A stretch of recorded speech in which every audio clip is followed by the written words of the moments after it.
प्रकरण 7 प्लवनशील संत। कल रात एक सभा में मैंने एक योगी को जमीन से कई फुट ऊपर हवा में ठहरे हुए देखा। मेरा मित्र उपेंद्र मोहन चौधरी बड़े ही प्रभावशाली ढंग से बोल रहा था। मैंने उत्साहपूर्ण मुस्कान के साथ कहा, शायद मैं उनका नाम बता सकता हूँ। कहीं वे अपर सर्कुलर रोड के भादुड़ी महाशय तो नहीं थे? उपेंद्र ने स्वीकृति में सिर हिलाया। यह बात मुझे पहले ही ज्ञात है। यह देखकर उसका चेहरा थोड़ा उतर गया। संतों के बारे में मेरी जिज्ञासा से मेरे सभी मित्र भली भांति परिचित थे। कोई नई जानकारी मिलते ही मुझे उनके पीछे लगा देने में उन्हें बड़ा आनंद आता था। ये योगी महाराज मेरे घर के इतने निकट रहते हैं कि मैं प्रायः उनसे मिलने जाता हूँ। मेरे इस कथन से उपेंद्र के चेहरे पर उत्सुकता के भाव उमड़ते देख मैंने उसे और भी बातें बताना शुरू किया। उनके कई कमाल मैंने देखे हैं।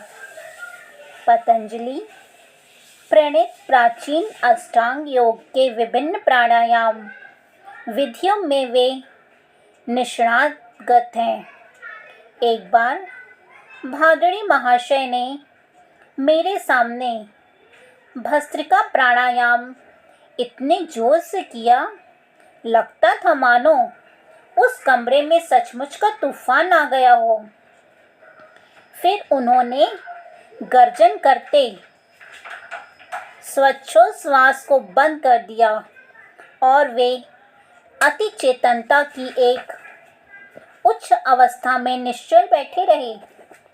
तूफान के बाद शांति का वातावरण इतना प्रभावपूर्ण था कि उसे कभी भुलाया नहीं जा सकता। मैंने सुना है कि वे कभी घर से बाहर नहीं निकलते। उपेंद्र के स्वर में कुछ अविश्वसनीयता झलक रही थी। वास्तव में यह सच है। विगत 20 वर्षों से वे घर के भीतर ही रहते आए हैं। केवल हमारे पर्व त्योहारों के अवसर पर वे स्वयं ही लगाए इस नियम को थोड़ा ढीला करते हैं। जब वे अपने ही अहाते में स्थित सामने के पगडंडी तक जाते हैं, वहाँ पर भिखारी जमा हो जाते हैं, क्योंकि संत भादुड़ी अपने दयार्द्र हृदय के लिए प्रसिद्ध हैं। गुरुत्वाकर्षण के नियम को ठुकरा कर वे हवा में कैसे रह पाते हैं? कुछ प्राणायामों के अभ्यास से योगियों के शरीर की जड़ता नष्ट हो जाती है। तब उनका शरीर हवा में उठ जाता है या फिर मेढक की तरह यहाँ से वहाँ फुदकने लगता है।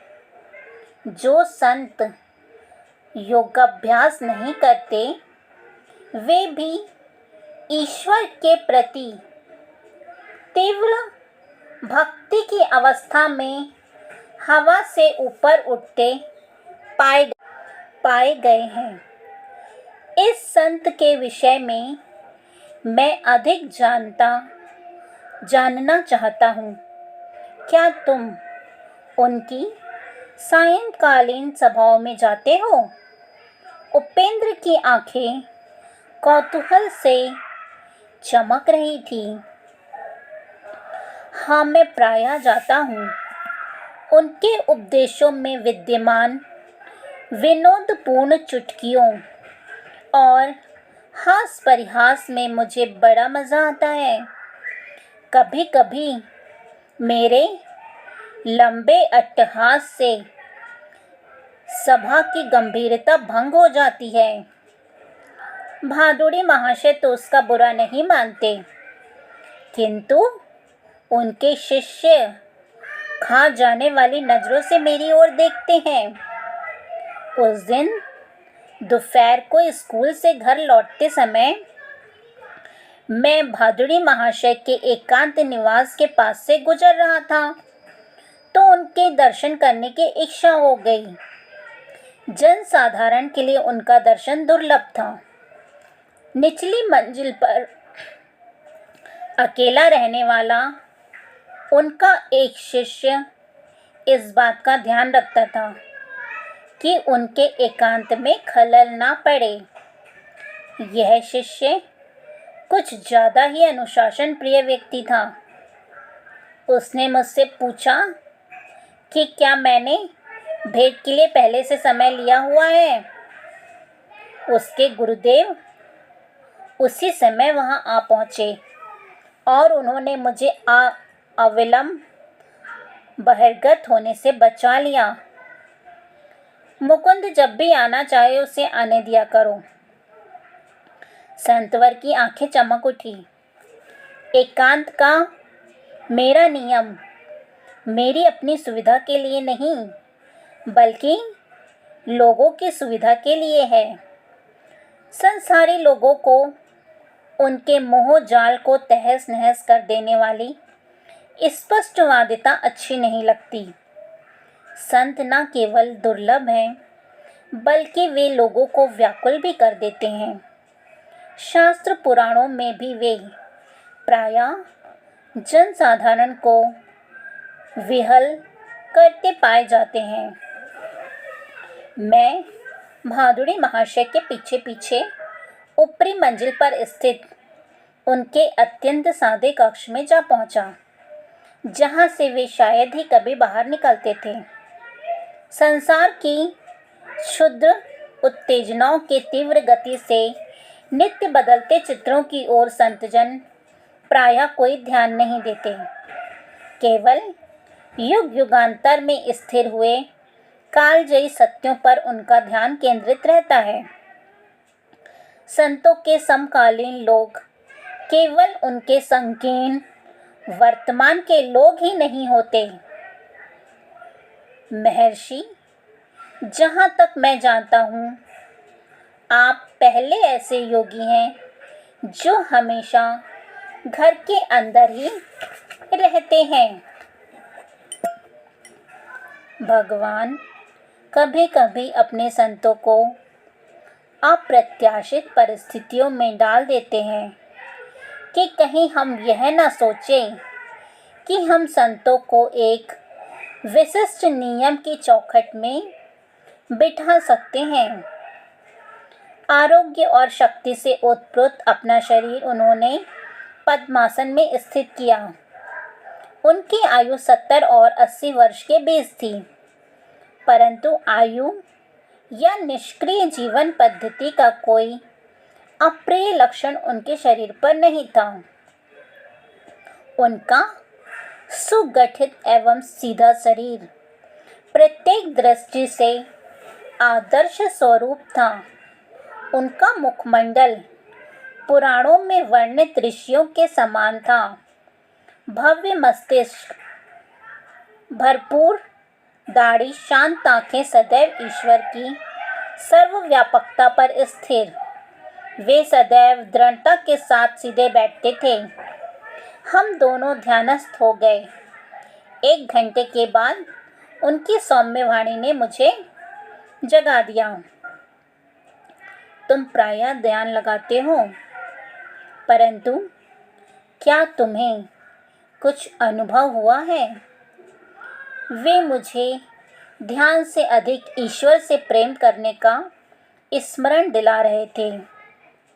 साधन को ही साध्य समझ लेने की भूल नहीं करना। उन्होंने मुझे कुछ आम दिए।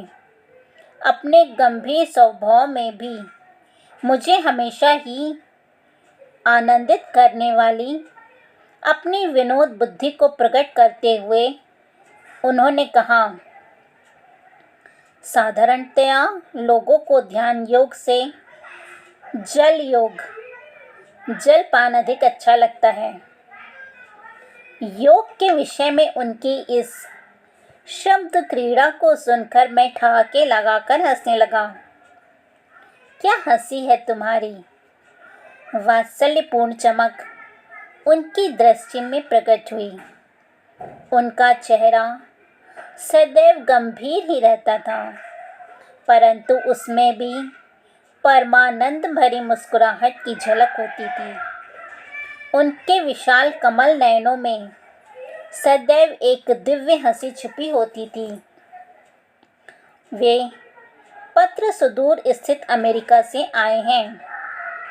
उन्होंने मेज पर पड़े अनेक मोटे मोटे लिफाफों की ओर संकेत किया।